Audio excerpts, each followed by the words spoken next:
லூக்கா சுவிசேஷம் 12ஆம் அதிகாரம் 31ஆம் வசனத்தையும் 32ஆம் வசனத்தையும் இணைந்து வாசிக்க போகிறோம். எல்லாரும் இணைந்து வாசிப்போம். தேவனுடைய ராஜ்யத்தையே தேடுங்கள், அப்பொழுது இவைகள் எல்லாம் உங்களுக்கு கூட கொடுக்கப்படும். பயப்படாதே சிறுமந்தையே, உங்களுக்கு ராஜ்யத்தை கொடுக்க உங்கள் பிதா பிரியமாயிருக்கிறார்.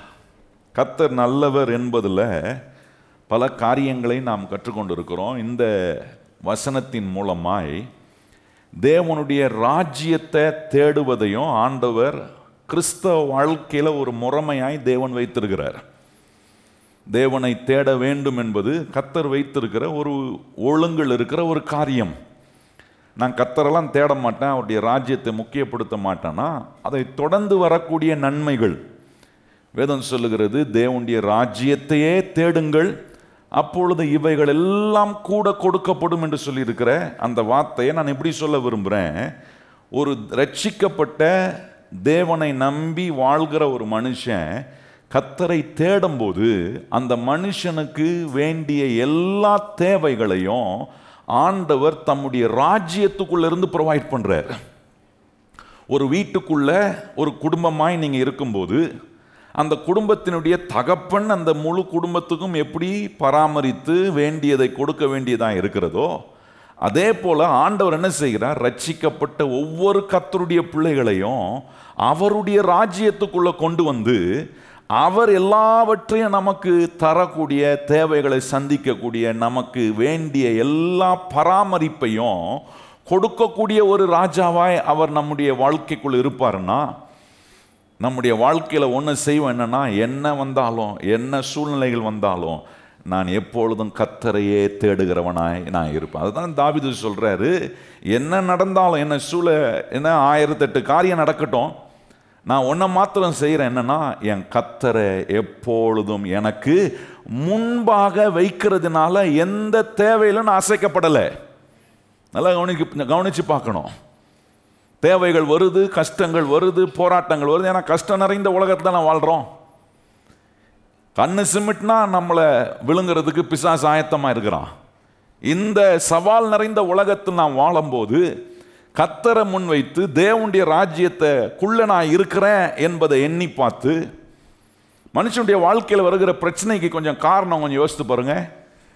பிரச்சனை மேலே பிரச்சனை மனுஷனுடைய வாழ்க்கைக்குள்ளே வர்றதுக்கும், ஏன்னா மனுஷன் ஆசீர்வதிக்கப்படாமல் இன்னும் ஏழ்மையான நிலையில், தரித்திரமான நிலையில், தோல்விகரமான நிலையில் ஏன் மனுஷன் இருக்கிறான் கொஞ்சம் யோசித்து பாருங்க. ஏன் மனுஷனுடைய வாழ்க்கைக்குள்ள வியாதி பிரச்சனைகள்லாம் வருகிறது? ஆண்டவர் மனுஷனை உண்டாக்கும் போது சொல்றார், நீ எல்லாவற்றையும் ஆண்டுகொள், ஆனால் உன்னை ஆள்ற கடவுளா நான் இருக்கணும்ன்றாரு. நல்லா கவனிச்சு பாருங்க. மனுஷன் என்ன செய்யறான், நீர் என்ன ஒன்று ஆள வேண்டியதில்லை, நான் என்ன ஆண்டுக்க தெரியும். அதான் விழுந்து போன மனுஷனுடைய ஸ்பாபமா மாறிடுச்சு. விழுந்து போன உடனே கர்த்தரை சார்ந்து தேவன் சொல்றதை கேட்டு வாழணும். தேவனை நம்முடைய ராஜ்யாவா வைத்து அந்த குடும்பத்துக்குள்ள, அந்த ராஜ்யம் என்பது ஒரு குடும்பம். எப்படி ஒரு குடும்பத்துக்குள்ள கர்த்தர் உங்களை வச்சு ஒரு தகப்பன், தாய், பிள்ளைகள், உறவுகளை வைத்து எப்படி ஒரு குடும்பத்தை அமைக்கிறாரோ, அது போல தேவனுடைய ராஜ்யம் ஒரு குடும்பம் மாதிரி அந்த குடும்பத்துக்குள்ள நம்மளை கொண்டு வந்து அவர் தலைவராக இருந்து மனுஷனை உண்டாக்கும் போது சொல்றார், நான் உன்னை ஆள்றேன், நீ எல்லாத்தையும் ஆளு. எத்தனை பேர் நினைக்கிறீங்க இது பெரிய ஆசீர்வாதம் தானே? எல்லாத்தையும் உண்டாக்கணும் சொல்றார், நீ எல்லாத்தையும் ஆளுப்பா, ஆனால் நான் உன்னை மாத்திரம் ஆள எனக்கு இடம் கொடு. ஆனால் மனுஷன் சொல்கிறான், நான் எல்லாத்தையும் ஆளுவேன், நீர் என்ன ஆள வேண்டியது இல்லைன்ற. அதான் பாவம் பாருங்க.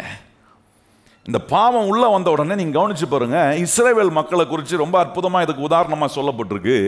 இஸ்ரவேல் மக்கள் சாமுவேல் தீர்க்கதரிசிகிட்ட போய் கேட்குறாங்களா, என்ன கேட்குறாங்க, எங்களுக்கு நாங்கள் ஒரு ராஜாவை தெரிந்து கொள்ள எங்களுக்கு உரிமை இருக்குன்றான். அப்போ ஆண்டவர் அந்த தீர்க்கதரிசி மூலமா கேட்கிறார், இதுவரைக்கும் உனக்கு கடவுள் ராஜாவா, தேவன் ராஜாவா இருந்தாரு, என்ன குறை வச்சார், எங்க தப்பு கண்டுபிடிச்சிட்ட இந்த ராஜா கிட்ட? ஆனா ஜனங்க சொன்னாங்க, இல்ல இல்ல, நாங்கள் விரும்புகிறபடி எங்களுக்கு நாங்கள் ராஜாவை தெரிந்து கொள்ள விரும்புகிறோம். அதுக்கு பிறகுதான் நீங்க கவனிச்சு பாருங்க, எல்லா சீர்கேடும் உள்ள ஜனங்களுக்குள்ள வந்துச்சு. அப்போ என்ன பார்க்குறோம், ஒரு மனுஷனுக்கு ஆண்டவர் ராஜாவா இருக்க விரும்புகிற நிலையை மனுஷன் விரும்பலன்னா கட்டாயப்படுத்தி ஆண்டவர் வந்து ஒன்றும் ராஜாவெல்லாம் இருக்க மாட்டார். அவர் சொல்லுவார், ஞாபகப்படுத்துவார், உணர்த்துவார். இப்படி கூடி வரும்போது நம்முடைய வாழ்க்கையை அவர் ஆள்ற ராஜாவாக வைப்பணும். அதுதான் ரட்சிப்புங்க. ரட்சிப்பு என்ன? எந்த ஆளுகை வேண்டாம் என்று மனுஷன் சொன்னானோ ரட்சிப்பை மனுஷனுக்கு கொடுத்து அந்த ரட்சிப்பின் மூலமா ஆண்டவர் என்னவா மாறுறாருன்னா, நீ எல்லாத்தையும் ஆண்டு கொள்ளுப்பா, உன்னை நான் ஆள்ற ராஜாவா இருக்க, என் ராஜ்யத்துக்குள்ள நான் ராஜாவா உன்னை ஆளும்படி கொஞ்சம் இடம் கொடுத்து பாரு. உன் வாழ்க்கை எவ்வளோ அமோகமானதாய், அற்புதமானதாய், ஆசீர்வாதமானதாக கர்த்தர் அதான் சொல்றார். இந்த ராஜ்யத்தை முதலாவது தேடுறத ஒரு பிரமாணமா வைக்கணும். கர்த்தர் நல்லவர் என்பதை எப்படி நான் அறிந்து கொள்றேன்? அவரை தேடுகிறதின் மூலமா. அவர்கிட்ட வராம, அவரை என் வாழ்க்கையில ஆண்டவராக ராஜாவாக வைக்காம, அவருக்கு முதலிடம் கொடுக்காம அவர் நல்லவர் என்பதை நான் எப்படி ருசிக்க முடியும்? ஒரு குடும்பத்துக்குள்ள வாழும்போது தான் அந்த குடும்பத்தினுடைய அருமையை நம்ம விளங்கி கொள்றோம். கஷ்ட நஷ்டங்கள் இதெல்லாம் நம்ம அறிந்து கொள்றோம். பாருங்க, இந்த ராஜா நம்முடைய வாழ்க்கைக்குள்ள வந்துட்டு கஷ்ட நஷ்டத்தை கொடுக்கிறவர் இல்லை. வாழ்க்கைக்குள்ள இருக்கிற எல்லா கஷ்ட நஷ்டங்கள், நடக்காத காரியம், ஏங்கி கொண்டு இருக்கிற காரியங்கள், ஏன் இது நடக்க மாட்டுது, 1008 கேள்வி வருது பாருங்க நமக்கு வாழ்க்கையை குறித்து. இந்த கேள்விக்கெல்லாம் அவர் சொல்றாரு, நான் உன்னை ஆளக்கூடிய ராஜாவா இருந்தா உன்னை அற்புதமான விதத்தில் நடத்துவேன், உன்னுடைய தேவைகள் எல்லாம் சந்திப்பேன். அதான் சொல்றார், ராஜ்யத்தையே, தேவனுடைய ராஜ்யத்தையே தேடுங்கள், அப்பொழுது இவைகள் எல்லாம். சொல்லுங்க வாயத்திலிருந்து, நான் யாரை தேடுறேன்? பணத்தை தேடலை, அந்தஸ்தை தேடலை, பதவியை தேடலை, அதையும் இதையும் தேடலை. நான் தேடுறது எல்லாவற்றையும் உண்டாக்கின ராஜாவையே நான் தேடுகிறதுனால அந்த ராஜா சொல்றார், எல்லாவற்றையும் நான் பார்த்து, உனக்கு வேண்டிய எல்லாத்தையும் நான் பார்த்துக்கிறேன், கவலைப்படாத. நல்லா கவனிச்சு பாருங்க. மனுஷன் எதை நம்புறான்? நல்ல ஒரு ஐஸ்வர்யமான ஒரு ஆள் அம்பானி உங்களுக்கு சொல்றாருன்னு வச்சுங்க. அம்பானி போயிட்டாரு, முகேஷ் அம்பானி தான் இருக்கிறாரு.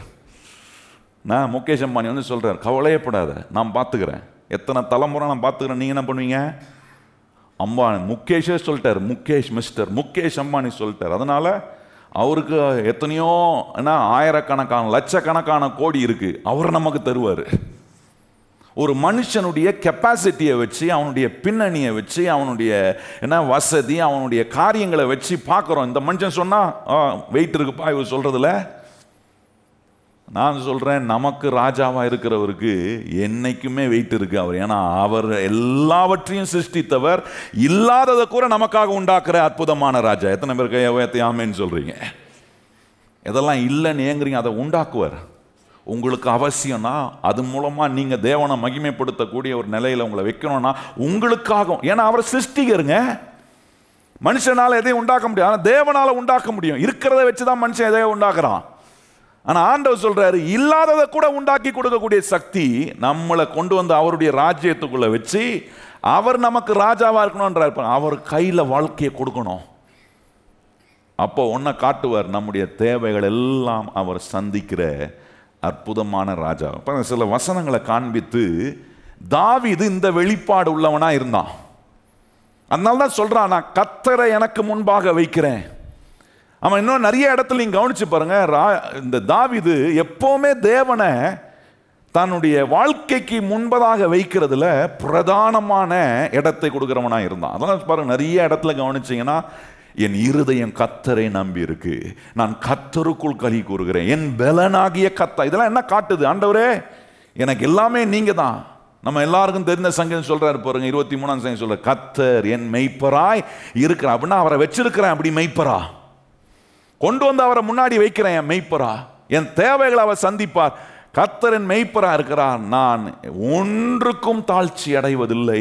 அவர் என்னை புல்லுள்ள இடங்களில் நடத்தி அமர்ந்த தண்ணீர் அண்டை கொண்டு போய் விடுகிறார். அவர் என் ஆத்துமாவை நித்தமும் தேற்றுகிறார். என்ன மாதிரி வார்த்தை பாருங்க. ஒரு மனுஷனுடைய ஆத்துமாவை யார் தேற்ற முடியும்?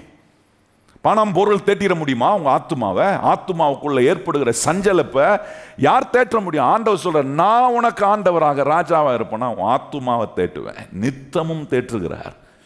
மரண இருளின் பள்ளத்தாக்கில் போகும்போது எல்லாரும் ஓடி போயிடுவாங்க நம்மளை விட்டு. ஆனால் அந்த மரண இருளின் பள்ளத்தாக்கிலும் அவர் நம்ம கூட இருந்து நம்மளை தப்புவித்து, பொல்லாப்பு நமக்கு நேரிடாதபடிக்கு, வாதை நம்மை அணுகாதபடிக்கு கர்த்தர் நம்மை நித்தமும் நடத்துகிற, சதா காலங்களும் நம்மை நடத்துகிறவராக இருக்கிறார்.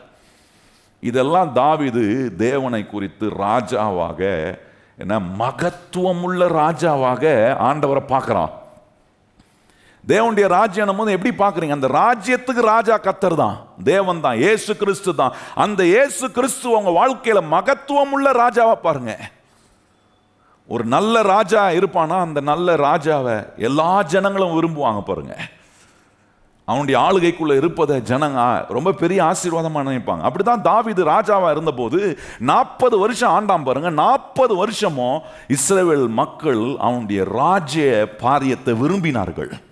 ஏன்னா அவன் தேவனை மகத்துவம் உள்ள ராஜாவா பார்த்ததுனால், தேவன் எப்படி அவனை ராஜாவா இருந்து பார்த்து கொண்டாரோ அதே போல அவன் ராஜாவாக தேவனால் நியமிக்கப்பட்ட போது பரலோக ராஜா என்ன எப்படி கவனிச்சாரோ அது போல கர்த்தர் என்னை பராமரிக்கும்படி கொடுத்திருக்கிற இந்த நாட்டு மக்களை தேவன் ராஜாவா இருந்தது போலவே நான் இந்த ஜனங்களுக்கு ஒரு ராஜாவா இருக்கணும்னு நினைத்து செயல்பட்டதினால தான் அவனுடைய அரசாளக்கூடிய காலத்தில் கர்த்தர் அற்புதங்களையும் அதிசயங்களையும் திரட்சியான செல்வங்களையும் புகழ்ச்சியும் மேன்மையும் வெற்றியையும் அவனுக்கு கொண்டு வந்து குவித்தாருங்க.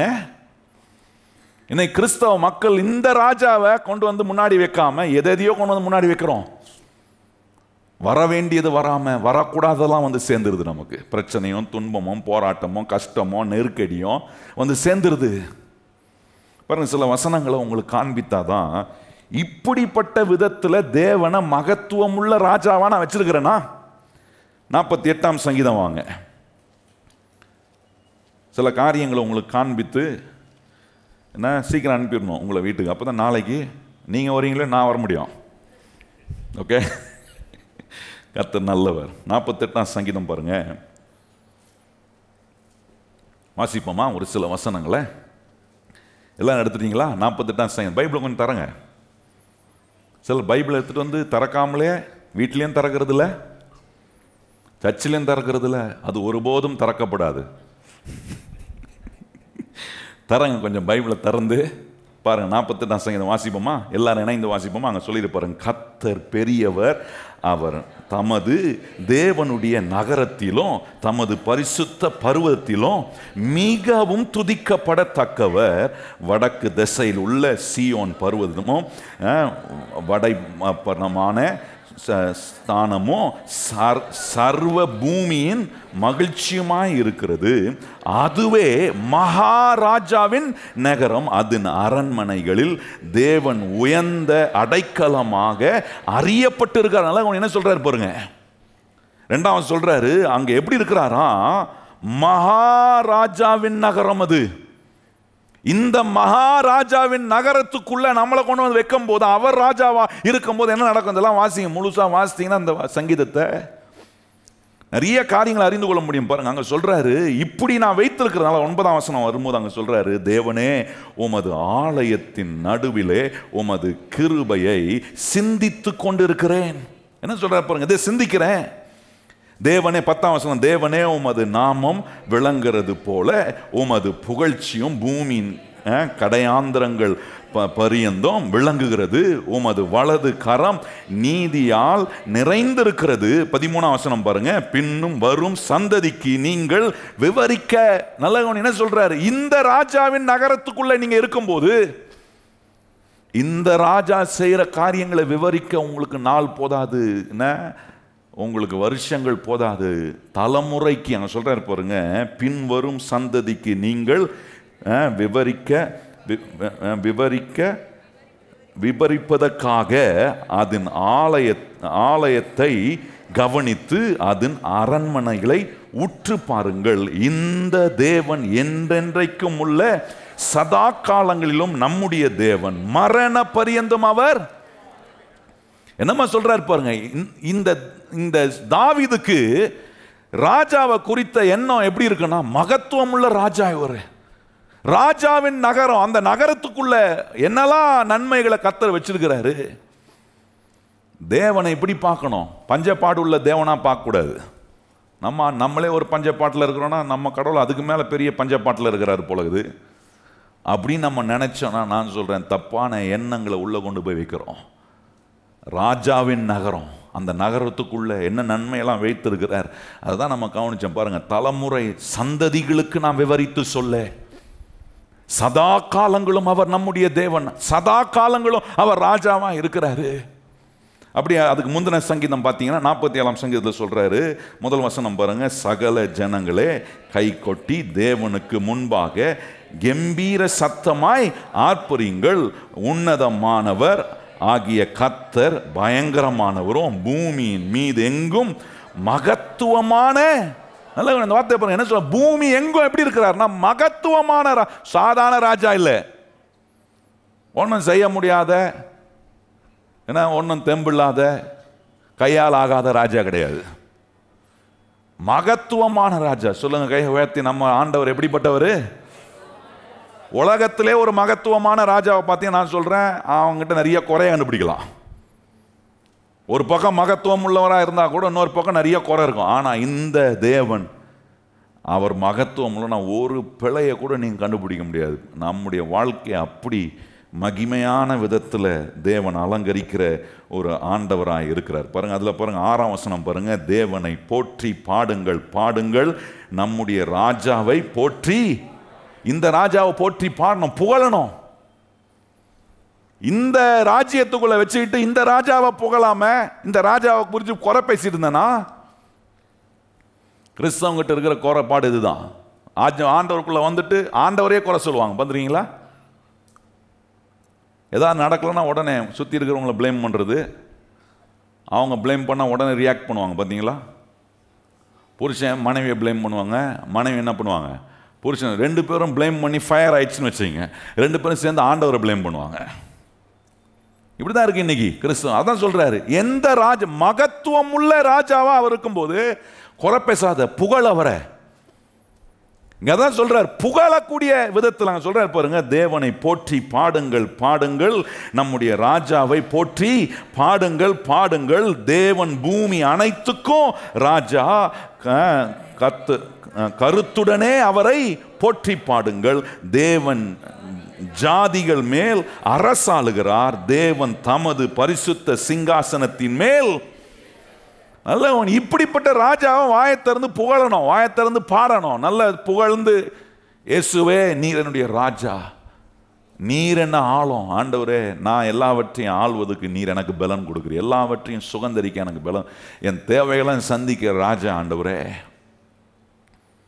எத்தனை முறை இப்படி கர்த்தரை புகழுகிறவங்க யோசித்து பாருங்க.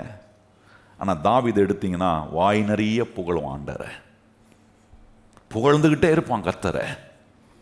என்ன தீமைகள், என்ன பொல்லாப்புகள், என்ன சூழ்நிலை, வாய் நிறைய இந்த மகத்துவம் உள்ள ராஜாவை புகழுகிறான். அதனால இப்படி எழுதுறான் பாருங்க, என்ன மாதிரி எழுதுறான் பாருங்க. பாடுங்க, பாடுங்கன்றானே. ஏன் பாடுங்கன்னா, அவர் புகழப்படுகிற ராஜா, அரசாளுகிற ராஜா. அவருடைய சிங்காசனம் ஒருபோதும் குறைந்து போகிற சிங்காசனம் அல்ல, உடைக்கப்படுகிற சிங்காசனம் அல்ல. அவருடைய ராஜ்யம் என்றென்றைக்கும் நிலைத்திருக்கிற ஒரு ராஜ்யம். இந்த ராஜாவை பாடுங்க. அதுதான் சர்ச்சைக்கு வரும்போது பாடணும், நல்லா வாயத்திறந்து. அப்படி ஊம சாமியார் மாதிரி நிற்கக்கூடாது. சிலலாம் பார்ப்பேன் நான் ஆராதனை நடத்தும் போது, அப்படியே முடிஞ்சா என்ன ஆசைச்சு பாருங்க அப்படின்னு நிற்பாங்க. நான் முடிவு பண்ணிப்பேன், கர்த்தராலே உங்களை அசைக்க முடியல, நான் எங்கேருந்து போய் அசைக்கிறது, விட்டுறது, அப்படியே இருங்கன்ட்டு. நல்லா கவனிங்க, இங்க இப்படிப்பட்ட ஒரு மகத்துவம் உள்ள ராஜாவையே வாயத்திறந்து புகழ முடியலன்னா என்ன யோசிக்கிறேன், அவரை குறித்து என்னைக்காவது யோசிக்கிறேன்னா, போகும்போது யோசிப்பேனா, நான் செய்கிற காரியத்தில் அவர் இங்கே ஆலயத்துக்குள்ளே யோசிக்க முடியலையா, யோசித்தனா வாயத்திறந்து பாடுவேனே, புகழ்வேனே. யோசித்து பாருங்க, எவ்வளோ காரியங்களை கிறிஸ்தவ மக்களாக இருக்கிற நாம் இந்த ராஜ்யத்தின் கோட்பாடுகளை, ராஜ்யத்தை முன்ன வச்சு, இந்த ராஜா அந்த ராஜ்யத்துக்கு ராஜாவாக இருக்கிறார், இயேசு அவர் அந்த ராஜா. அந்த ராஜா மகத்துவம் உள்ள ராஜா, புகழப்படுகிற ராஜா. அவருடைய சிங்காசனம் என்றென்றைக்கும் உள்ள சிங்காசனம். பாருங்க, இப்போ அப்படியே நீங்கள் இன்னொரு சில இடத்துக்கு வந்தீங்கன்னா, 45ஆம் சங்கீதம் வந்தீங்கன்னா, எப்படி சங்கீதக்காரன் புகழ்றான் பாருங்க. என்ன சொல்றான் பாருங்க, அவரை நினைக்கும் போதெல்லாம் எனக்கு பொங்குதுன்றான். சிலருக்கெல்லாம் பொங்க மாட்டுது. சிலருக்கெல்லாம் என்ன சொல்றாங்க, சிலரை பார்த்துட்டா எனக்கு வயிறு எரியுது, எரிச்சல் ஆகுது. ஆனா இங்க என்ன சொல்றான் பாருங்களேன், முதல் வசனத்தை பாருங்க, 45ஆம் சங்கீதம். உங்க சூழ்நிலையை பார்க்கும்போது எரிச்சல் வருதா, பொங்குதா? இந்த ராஜாவை குறித்து புகழ்ற வார்த்தை வருதா? நெருக்கடிக்குள்ள போகும்போது இந்த ராஜாவை புகழ்கிற வார்த்தை வருதா, இல்லை வாயத்திறந்து சஞ்சலத்தையும் குழப்பத்தையும் குறைவையும் பேசுறவனா இருக்கிறனா? நீ காலை சொன்ன பார்த்தீங்களா, கர்த்தர் நம்ம மேல அவருடைய ஆசீர்வாதத்தை கட்டளையிட்டு இருக்கிறார். பரிபூரணமான ஆசீர்வாதத்தை தேவன் கட்டளையிட்டு இருக்கிறார். வாயை திறந்து வீட்டில் பரிபூரணத்தை பேசணும். வீட்டுக்கு வந்தால் அது இல்லை, இது இல்லை, நீ சரியில்லை, நான் சரியில்லை, வீடே சரியில்லை, நம்ம ஏன் தான் கல்யாணம் பண்ணோம், ஏன் தான் வாழணும், இப்படியே பேசிட்டு இருந்தா சீக்கிரம் இருக்கிற உறவு விரசலாகி அப்படியே பெருசாகி ஒருத்தர் விட்டு பிரிஞ்சு போகிறதுக்கான வார்த்தைகளை பேசுகிறோம். கஷ்ட நஷ்டங்களோ பிரச்சனைகளோ இல்லை, கர்த்தர் என் மேலே ஒரு ஆசீர்வாதத்தை கட்டளையிட்டு இருக்கிற பரிபூரணமான நன்மையை அவர் கட்டளையிட்டு இருக்க. வாயை திறந்து பரிபூரணம் இல்லைன்னா கூட பேசணும். சிலர்லாம் பேர் நல்ல ஜோராக வச்சுருப்பாங்க, பரிபூரணம், சம்பூர்ணம், பேர்லாம் நல்லா இருக்கும். ஆனால் வாழ்க்கையில் வாயில் என்ன வராது? பரிபூர்ணமான வார்த்தை, எல்லாம் குறையான வார்த்தை, எல்லாம் எம்டி வேர்ட்ஸ். ஆண்டவர் இன்னைக்கு சொல்கிற காரியம் இங்கே பாருங்க என்ன சொல்கிறார் பாருங்க. 45ஆம் சங்கீதத்தில் முதல் வசனம் வாசிப்போமா? என் இருதயம் நல்ல விசேஷத்தினால். யாரை குறித்து? இதை யாரை பற்றி இப்போ நினச்சாலும் பொங்காது. வீட்டில் இருக்கிறவங்க நினச்சி பாருங்க, பொங்குமா? பால் வேணா பொங்கும். நான் சொல்ல போதியா வீட்டில் நினச்சிங்கன்னா பொங்காது, அது வேற மாதிரி அவியும். ஆனால் இங்கே என்ன சொல்றாரு பாருங்க, என் இருதயம் நல்ல விசேஷத்தினால பொங்குறது, நான் ராஜாவை குறித்து.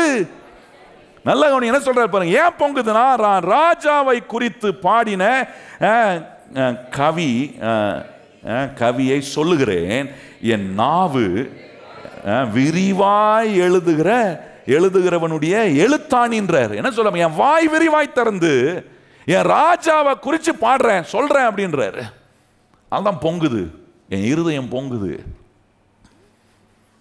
இப்படிப்பட்ட ஒரு ராஜாவை உங்க வாழ்க்கையில கர்த்தரை ராஜாவாக வைத்திருக்கிறீங்க. உங்களை ரட்சித்து கொண்டு வந்து உங்களை அவருடைய ராஜ்யத்துக்குள்ள, அவருடைய குடும்பத்தில் வச்சு உங்களை நடத்த விரும்புகிற இந்த ராஜாவை ஒவ்வொரு நாளும் புகழுங்க. வாயை திறந்து புகழுங்க. இயேசுவே, நீர் எவ்வளோ நல்ல ராஜா, நீர் நல்ல தேவன் ஆண்டவரே, நான் உம்மை ருசிக்கிறேன். இந்த நல்ல ராஜாவை நான் ஒவ்வொரு நாளும் ருசிக்கிறேன். மகத்துவமுள்ள ராஜா நீர். போய் சொல்லணும் பலருக்கு, ஏன் நான் ஆராதிக்கிற இயேசு எப்படிப்பட்டவர், மகத்துவமுள்ள உங்கள் குறையெல்லாம் நீக்குவார், உங்களுக்கு நன்மை செய்வார். அவர்கிட்ட தீமை இல்லை, நன்மை மாத்திரம்தான் இருக்கு. என் தீமையெல்லாம் என்னை விட்டு அகற்றி எனக்கு நன்மை செய்கிறாரே. பாருங்க, அதே 6ஆம் வசனத்தை பாருங்க. இப்போ என்ன சொல்றாரு பாருங்க, 6ஆம் வசனத்தை கவனிச்சு பாருங்க. 45ஆம் சங்கீதம் 6ஆம் வசனம் வாசிப்போமா? தேவனே, உமது சிங்காசனம் என்றென்றைக்கும் உள்ளது, உமது ராஜ்யத்தின் செங்கோல் நீதி உள்ள செங்கோலாய். இந்த ராஜா எப்படிப்பட்ட நீதி உள்ளவர்? நான் சொன்னேன், இந்த ராஜா கிட்ட, இந்த மகத்துவம் உள்ள ராஜா கிட்ட நீங்க தேடினாலும் என்ன நீங்க முயற்சித்தன ஒரு குறைகாலம் விட முடியாது. மாம்சத்தில் இருக்கிற உலக ராஜா கிட்ட நிறைய குறைய கண்டுப்பான், ஆளுகிறவங்க கிட்ட நிறைய குறைய கண்டுப்பான். ஆனால் இவரை ராஜாவாக வச்சிங்கன்னா நீதியின் செங்கோல், உங்களுக்கு எங்கெங்க நீதி நடக்கணுமோ நீதியை நடப்பித்து காட்டுகிற ஒரு ராஜா. எங்கேயும் போய் அங்கேயும் நின்றுட்டு வேணும், இவங்ககிட்ட போனால் நியாயம் கிடைக்குமா, நீதி கிடைக்குமா? நான் சொல்கிறேன், உங்களுக்கு ராஜாவாக ஒருத்தர் இருக்கிறாரு, அவர் எல்லா நீதியை செய்யக்கூடிய நீதியின் செங்கோல் அவர் கையில் இருக்கு. அது என்றென்றைக்கும் உள்ள அந்த நீதியின் செங்கோல் நிமித்தமாக உங்களுக்கு நன்மையும் நியாயத்தையும் செய்கிற தேவன் அவர். சொல்லிட்டு அப்படியே 9ஆம் வசனம் கவனிச்சு பாருங்க. புகழ்ந்துகிட்டே இருக்கலாம் பாருங்க, இந்த ராஜாவை புகழ்ந்துகிட்டே இருக்கலாம். சொல்றாரு, உமது நியாயங்களுக்கு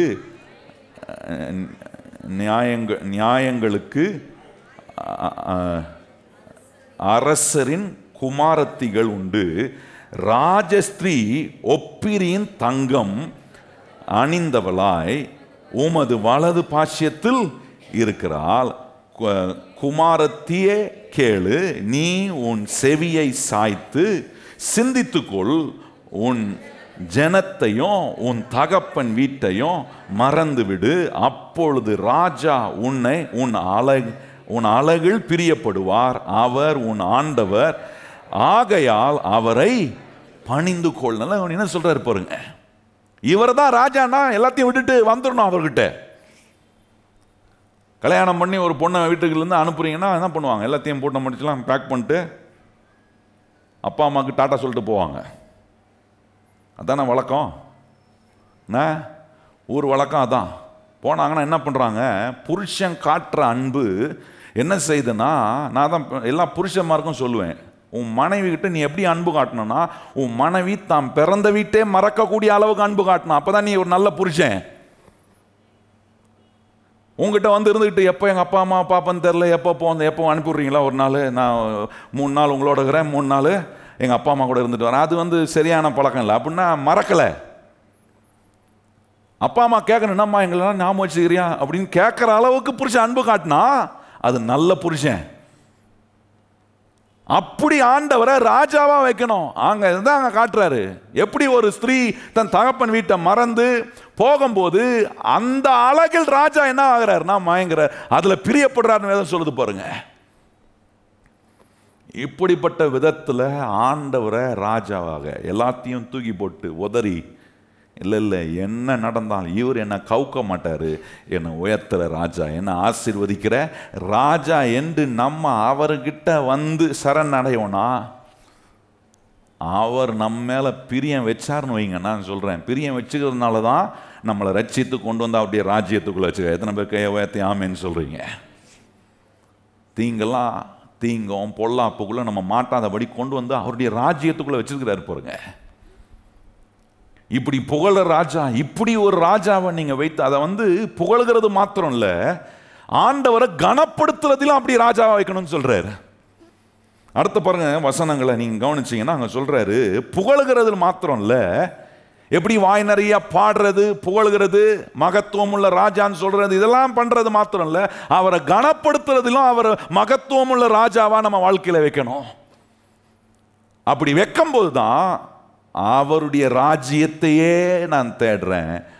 ஆகவே இவைகள் எல்லாம் எனக்கு தேவையான எல்லாத்தையும் கர்த்தர் என்ன பண்றாரு, எனக்கு கூட கொடுக்கிறார். பாருங்க அங்க சொல்லியிருக்கு பாருங்க, என்ன 12ஆம் வசனம் பாருங்க, அங்க சொல்றாரு, தீருக்குமாரத்தி காணிக்கை கொண்டு வருவாள், ஜனங்களில் ஐஸ்வர்யவான்களும் உன் தயையை நாடி. நல்லா என்ன சொல்றாரு, எப்படி கொண்டு வந்து காணிக்கையை கொண்டு வரும் போதும், கர்த்தருக்கு கொடுக்கும் போதும், கர்த்தருக்கு எதை செஞ்சாலும் அவருடைய தயையை பெறக்கூடிய, அவருடைய நாமத்தை கனப்படுத்துவதுக்கு ஏதுவா செய்யணும்ன்றாரு. பாருங்க, இதை குறித்து மல்கியா தீர்க்கதரிசியின் புஸ்தகத்தில் ஒரு சில காரியங்களை காட்ட விரும்புகிறேன். இப்படி ராஜாவை நம்ம வாழ்க்கையில் கனத்துக்குரிய நிலையில் வைக்கிறோமா?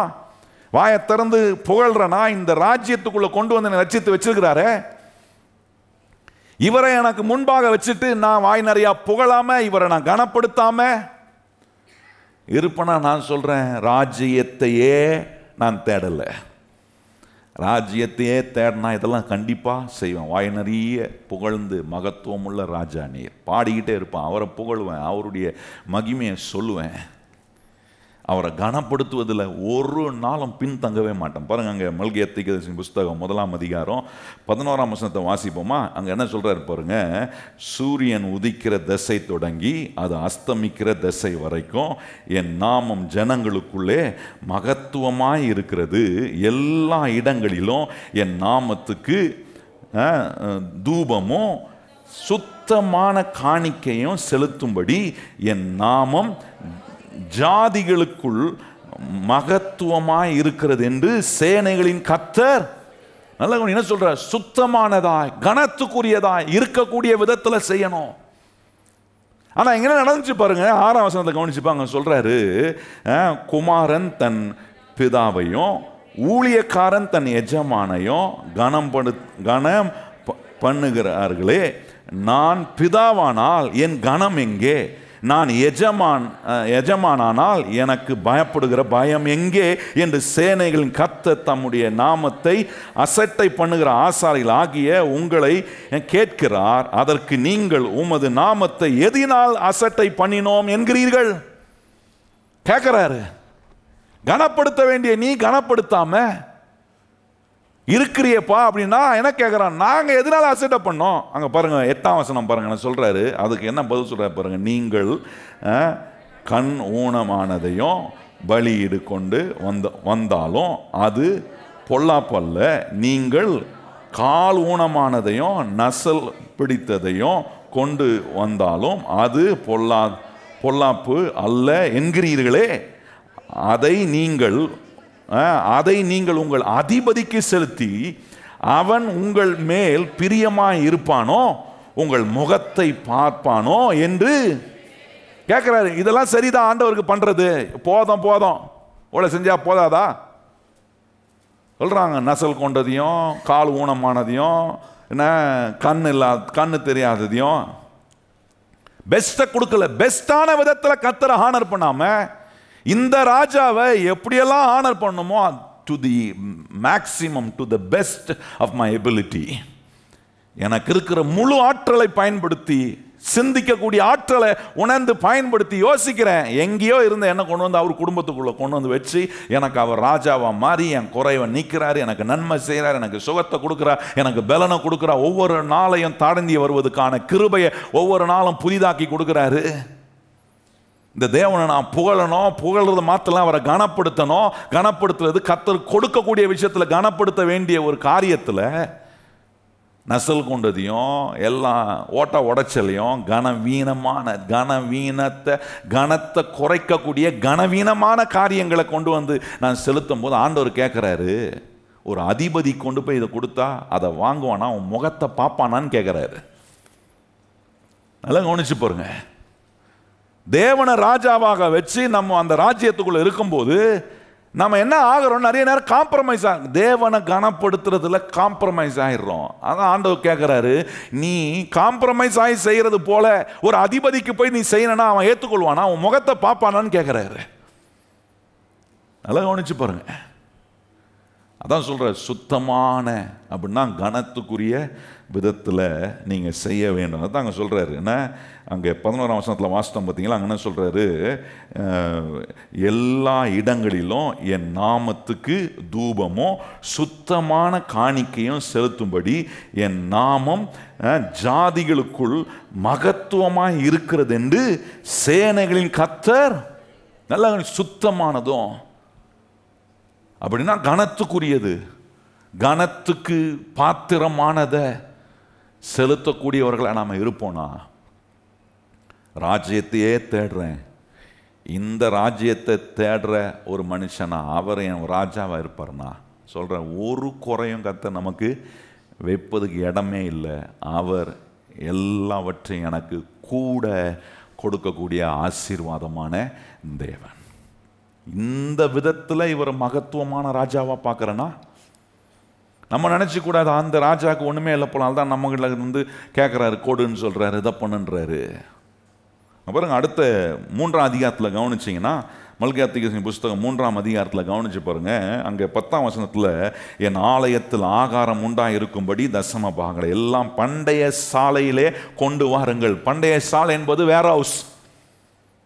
நிறைய பேர் நினச்சிக்கிறோம் பண்டைய சாலைன்னா ஆண்டவர் பண்டைய சாலையை வந்து காலியாக இருக்க போலகுது, அதனால் நம்ம தான் கொடுத்து நிரப்புறோம் அப்படின்னா, அப்படி நினச்சிங்கன்னா நீங்கள் கனப்படுத்தலை.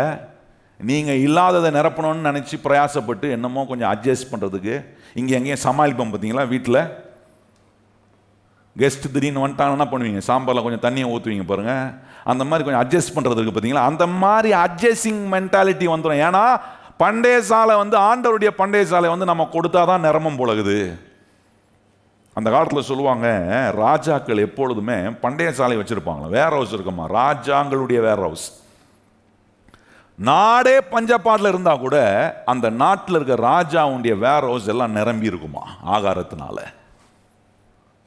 யோசிச்சு பாருங்க, ஒரு நாட்டில் இருக்க ராஜாவுக்கு ஒரு பண்டைய சாலை இருந்தாலே எல்லாம் நிரம்பி இருக்கும்னா, எல்லாம் சாப்பிட்டு பஞ்சப்பாடு உண்டாகும் போது என்ன தேசத்தில் பஞ்சமோ தாழ்ச்சியும் ஏற்படும் போது அந்த தேசத்தின் ராஜாவினுடைய பண்டைய சாலை எல்லா நிறைவுடன் இருக்கக்கூடிய விதத்தில் ராஜாவே ஒரு பண்டைய சாலை வச்சிருப்பானா? நான் கேட்குறேன், உங்களை ஆசீர்வதித்து உங்களை பாவத்திலிருந்து விடுவித்து உங்களை தேவனுடைய ராஜ்யத்துக்குள்ளே கொண்டு வந்து உங்களுக்கு நன்மை செய்ய எல்லா மகிமையும் வல்லமையும் உள்ள மகத்துவம் உள்ள ராஜாவுடைய பண்டைய சாலை காலியாக இருக்க போதா, அல்லது நீங்கள் தான் கொண்டு கொடுக்கறதுனால நிரம்ப போதா? நல்லா கவனிங்க கர்த்தருடைய பிள்ளை. இந்த மாதிரி எண்ணங்களை நமக்குள்ள வரும்போது தேவனுடைய ராஜ்யத்தையே நம்ம தேடுற அந்த ஃபர்ஸ்ட் ப்ரையாரிட்டி நம்முடைய வாழ்க்கையில் பின்தங்கி போகுது. நல்லா கவனிங்கள், கர்த்தருக்கு எந்த விதத்திலையும் கனம் செலுத்தும் போதும் நீங்கள் நினைக்கக்கூடாது ஏதோ நம்ம கொடுக்கறதுனால தான் இது நடக்குது ஆகுதுன்னு நினச்சிங்கன்னா நீங்கள் சமாளிக்கிற கேஸில் வந்துடுறீங்க. இங்கே அங்கேயும் சமாளித்து அதையும் இதையும் அட்ஜஸ்ட் பண்ணி உள்ளே நுழைக்கிறது. ஆண்டவருக்கு அந்த மாதிரி சமாளிக்கிற ஆளும் தேவையில்லை, அட்ஜஸ்ட் பண்ணி நுழைக்கிற ஆளும் தேவையில்லை. நல்ல கவனிங்கள். ஒரு உலகமே பஞ்சமாக இருந்தாலும் என் பரலோக ராஜாவினுடைய பண்டைய சாலை நிரம்பி இருக்கு. எனக்கு வேண்டிய சகல நன்மை அங்கிருந்து கொடுக்குறாரு. நல்ல கவனிங்கள். அதுதான் இயேசுநாதர் பூலோகத்தில் வந்து தம்முடைய ராஜ்யத்தை குறித்து சொன்னார். ஏன்னா அவர் பார்க்குறாரு எல்லா ராஜ்யத்திலையும் ஓட்டலும் விரிசலும் எல்லா குறையும் இருக்கு பார்க்குறாரு. ஆண்டவர் சொல்கிறாரு என் ராஜ்யம் வரணும். ஆண்டவர் சொல்கிறாரு என்னைக்கு இயேசு மரித்தாரோ, என்னைக்கு நமக்காக ஜீவனை கொடுத்து மரித்து நமக்கு விமோச்சனத்தை உண்டாக்கி பிதாவுடைய வலது பாஷையில் உட்கார்ந்து சொல்கிறாரு, இப்போ அந்த ராஜ்யம் வருவதாக இல்லை, அந்த ராஜ்யம் சமீபமாகவும் இல்லை, அந்த ராஜ்யம் இப்போ உங்களுக்குள்ளே இருக்குது. ரட்சிக்கப்பட்டிருக்கிற ஒவ்வொரு கர்த்தருடைய பிள்ளைக்குள்ளேயும் அந்த ராஜ்யத்தை வச்சிருக்கு. அந்த ராஜ்யத்தை கனப்படுத்தும் போது அந்த ராஜ்யத்தின் பண்டைய சாலை எப்படி இருக்குன்னு யோசிச்சு பாருங்க. சொல்கிறாரு என் பண்டைய சாலை நிரம்பி இருக்கு, செக் பண்ணி பார்க்கணுமா என் பண்டைய சாலை நிரம்பி இருக்கா காலியாக இருக்கா, இல்லை நீ கொடுத்து தான் நிரம்ப போதான்னு நீ செக் பண்ணி பார்க்கணும்னா கொண்டு வா உன் காணிக்கையும் தசம பாத்தியம் கொண்டு வந்து அதனால என்ன சோதித்து பாருன்றாரு. எப்படி சொல்கிறாரு பாருங்க. நீங்கள் ஒருவேளை நினச்சிங்கன்னா நம்ம கொடுத்து தான் பண்டைய சாலை ஆண்டவர் பண்டைய சாலை நிரம்பும் பொழுது அப்படின்னு நினச்சிங்கன்னா டெஸ்ட் பண்ணி பாருங்கன்றாரு. ஆண்டவர் சொல்கிறார் நான் எப்போமோ கர்த்தர் எப்போவுமே நிரம்பி வழிகிற நன்மை நிறைந்த கர்த்தர். அவர்கிட்ட குறைவே கிடையாது. கையை உயர்த்தி சொல்லுங்க, நம்ம ராஜாவாகிய இயேசுகிட்ட என்ன இல்லை, நம்ம கிட்ட தான் 1008 குறை இருக்கு. டெஸ்ட்லாம் பண்ணி பார்க்கலாம் நம்ம தான் பார்க்குறோம். நல்லா கவனிங்க. இப்படிப்பட்ட விதத்தில் அவரை மகத்துவமுள்ள ராஜாவாக வைப்பீங்கன்னா உங்கள் வாழ்க்கை மகிமையான விதத்தில் கர்த்தர் உங்களை நடத்துவார். போய் இந்த வாரம் போய் ஒவ்வொரு நாளும் செய்யும்போது இப்படி யோசிக்கணும், அவரை புகழ்றேன்னா எனக்குள்ள அந்த ராஜ்யத்தை வச்சு அவர் எனக்கு ராஜாவை இருந்து என்ன ஆள விரும்புகிறார், என்ன எல்லாத்தையும் ஆளும்படி சொல்கிறாரு. இந்த ராஜாவை நான் எப்படி புகழாமல் இருக்கிறது? உலகத்தில் ஒரு ராஜா இருந்துட்டு நான் உலகத்தில் இப்போ ராஜாங்க காலம் தான் கிடையாதே. ஒரு வேளை உலகத்தில் ஒரு ராஜா அமைப்பு இருந்து அந்த காலத்தில் ராஜாங்க தானே ஆண்டாங்க நாட்டை. அந்த ராஜா ஆண்ட நாட்டில் நீங்கள் இருந்துட்டு அந்த ராஜா வந்து உங்களுக்கு சொல்லுவான்னு நினைக்கிறீங்க? ராஜா சொல்லுவாரா நான் வந்து உன்னை ஆள்றேன் நீ எல்லாத்தையும் ஆண்டுக்கப்பா அப்படின்னு ராஜா சொல்லுவாரா? வாய்ப்பே கிடையாது. ஒரு சந்தில் கூட சொல்ல மாட்டார். சில சொல்லுவாங்க சந்தில் சிந்து பாடுவாங்க பாருங்க, அது மாதிரி அந்த சந்தில் சிந்து பாடுற விதத்தில் கூட இந்த உலக ராஜா சொல்ல மாட்டான். ஆனால் நம்ம ஆண்டவர் சொல்ல நான் உன்னை ஆள்றேன் நீ எல்லாத்தையும் ஆளுப்பா, அந்த வல்லமை அந்த ஆளுக அந்த ஆசீர்வாதத்தை உனக்கு நான் கொடுக்குறேன். குடும்பம் எப்படி நடக்குது யோசிச்சு பார்க்கணும். உறவில் எப்படி இருக்கிறேன்? கர்த்தர் ஆளுகிற உறவா இருக்கா, கர்த்தர் ஆளுகிற குடும்பமா இருக்கா அப்படின்னா குறை இருக்காது. கர்த்தர் ஆளுகிற குடும்பமா இல்லைன்னா எல்லா குறையும் ஆட்டோமேட்டிக்காக வழி திறந்து வாசலை திறந்து விடுற மாதிரி கதவை திறந்து விடுறேன், குறைவுக்கான வாசலை திறந்து விடுறேன். அவர் ராஜாவாக இருந்தாலும் அடைக்க சொல்லுவார், இதை கொஞ்சம் அடை, இதை சரி பண்ணு, அதை மாற்று. நீதியின் செங்கோலை எடுத்து ஆண்டவர் எனக்கு போதிப்பார், சொல்லிக் கொடுப்பார், நன்மையான காரியங்களை எனக்கு கற்றுக் கொடுப்பார். இப்படிப்பட்ட நல்ல ராஜாவை நம்ம தெய்வமாய் கொண்டிருப்பது நமக்கு கிடைத்திருக்கிற பெரிய பாக்கியம். எத்தனை பேர் இந்த ராஜாவை புகழணும்னு நினைக்கிறீங்க? என்ன சர்ச்சைக்கு வந்தால் வாயத்திறந்து நல்லா புகழணும். ஸ்தோத்திரம் பண்ணுங்க ஸ்தோத்திரம் பண்ணுங்கன்னா எல்லாம் ஸ்தோத்திரம் ஸ்தோத்திரம் ஸ்தோத்திரம். இந்த வரட்டு இந்த மாதிரி அந்த கணிகள் மாதிரி காலையில் என்ன தூங்க முடிஞ்ச மாதிரி சொல்லுவாங்க சிலர்லாம் ஸ்தோத்திரம் சொல்லுவாங்க. ஸ்தோத்திரம் சொல்கிற ஸ்தோத்திரத்துலேயே காதம் பொத்திக்கலாம் போல மாதிரி இருக்கும். அப்படிலாம் இருக்கக்கூடாது. யோசிக்கணும். ஸ்தோத்திரம் பண்ணுன்னு சொன்ன உடனே புகழ்கிறேன், அவரை மகத்துவமுள்ள ராஜாவை வாய் நிறையா புகழ்கிறேன், அவரை ஆராதிக்கிறேன், அவருக்கு முன்பாக பணிந்து கொள்கிறேன், அவரை கனப்படுத்துகிறேன், தி பெஸ்ட்டை கொண்டு வந்து கர்த்தருக்கு கொடுத்து கனப்படுத்துகிறேன். நசல் கொண்டது அல்ல, மிச்சம் மீதி இல்லை. நல்லா கவனிங்க. நசல் கொண்டு தான் இந்த காலத்தில் என்ன நம்ம எதே நசல் கொண்டு வந்து கொண்டு வந்து படைக்க போகிறோம், கெட்டுப்போன சாப்பாடை கொண்டு வந்தால் கொடுக்க போகிறோம். அதில்லை. என்ன பொருள்படுத்துதுன்னா பெஸ்ட்டை கொடுக்காம கனவீனமானதை லீஸ்டானதை கொண்டு வந்து மலிவானதை கொண்டு வந்து அப்படி இல்லை. எதை கொடுத்தாலும் கர்த்தரை கனப்படுத்த பெஸ்ட்டை, ஆண்டவரே எனக்கு எல்லாவற்றையும் பெஸ்ட்டாக செய்கிற ராஜாவா நீர் இருக்கிறீர். எத்தனை பேர் சொல்ல முடியும்? இடத்துல எழும்பி நிற்போம், நம்ம ஜெபம் பண்ணலாம். கரம் உயர்த்தி வாய்களை திறந்து கர்த்தரை ஸ்தோத்திரம் பண்ணுங்கள். எத்தனை பேர் இந்த ராஜாவை புகழணும்னு விரும்புகிறீங்க? அவர் உங்களுக்கு ராஜாவாக இருக்கிறாரா? சொல்லுங்கள், இயேசுவே நீர் மகத்துவம் உள்ள ராஜா. சொல்லுங்கள், நீர் வல்லமை உள்ள ராஜா, நீர் நல்ல ராஜா. ஆண்டவரே உம்மை நினைச்சாலே என் உள்ளம் பொங்குது. அப்படிப்பட்ட ஆண்டவரே இனிமையான ராஜா, ராஜாவே, இயேசு ராஜாவே, உம்மை உயர்த்துகிறேன், உம்மை மகிமைப்படுத்துகிறேன், உம்மை ஆராதிக்கிறேன். உமக்கு பிள்ளையா இருப்பது ஆண்டவரே, உமக்கு முன்பாக வந்து சரணடைகிறது, உமக்கு முன்பாக என்னை தாழ்த்துறது, இதெல்லாம் எனக்கு கிடைத்த பெரிய ஆசீர்வாதம். ஆண்டவரே, அன்பின் தேவனே, இந்த ராத்திரி வேளையில் நீர் எங்களுக்கு கற்றுக் கொடுத்த கர்த்தர் நல்லவர் என்பதில் உம்முடைய ராஜ்யத்தை தேடுகிற ஒரு முறைமை எங்களுக்கு வச்சிருக்கிறீர். உம்மை தேடுகிறதின் மூலம், உம்முடைய ராஜ்யத்தை தேடுகிறதின் மூலமாக நீர் எவ்வளோ நல்லவர் என்பதை ருசிச்சுப்பா. நீ ராஜாவா எங்களுக்கு இருந்து எவ்வளோ நல்லதை செய்கிறீர் என்பதை எங்களுக்கு கற்றுக் கொடுக்கிறீரே. இதை நாங்கள் ஒவ்வொரு நாளும், வெறும் இன்னைக்கு மாத்திரம் இல்லை, உட்காந்து ஆலயத்தில் இருக்கிறது மாத்திரம், போகிற இடம்லாம், நாங்கள் வசிக்கிற இடம்லாம், ஆண்டவர் எங்கெங்கெல்லாம் எங்கே கொண்டு போகிறீரோ அங்கெல்லாம் நாங்கள் மகத்துவம் உள்ள ராஜாவை வாய் நிறைய புகழ எங்களுக்கு இன்னைக்கு கற்றுக் கொடுத்த இந்த காரியங்களை நாங்கள் தொடர்ந்து செயல்படுத்த காவியானவர்களுக்கு உதவி செய்யும். நம்முடைய பிள்ளைகளை நீர் ஆசீர்வதியும். இவைகள் எல்லாம் நீர் கூட கொடுக்கிறவர். ஆண்டவரே, உம்முடைய ராஜ்யத்தை தேடுகிற எங்களுடைய எல்லா தேவைகளையும் அற்புதமாய் நீ சந்திக்கிற தேவனாய் இருக்கிறதுக்காக ஸ்தோத்திரம். தொடர்ந்து வழி நடத்தும், பெரிய காரியங்களை செய்யும். இயேசு கிறிஸ்துவின் நாமத்தில் ஜெபிக்கிறோம் எங்கள் நல்ல பிதாவே, ஆமென். எல்லாருமே சொல்லுவோம், என் ஆத்துமாவே கர்த்தரை ஸ்தோத்திரி, என் முழு உள்ளமே பரிசுத்த நாமத்தை ஸ்தோத்திரி. என் ஆத்துமாவே கர்த்தரை ஸ்தோத்திரி, கர்த்தர் செய்த சகல உபகாரங்களையும் மறவாதே. ஆமென்.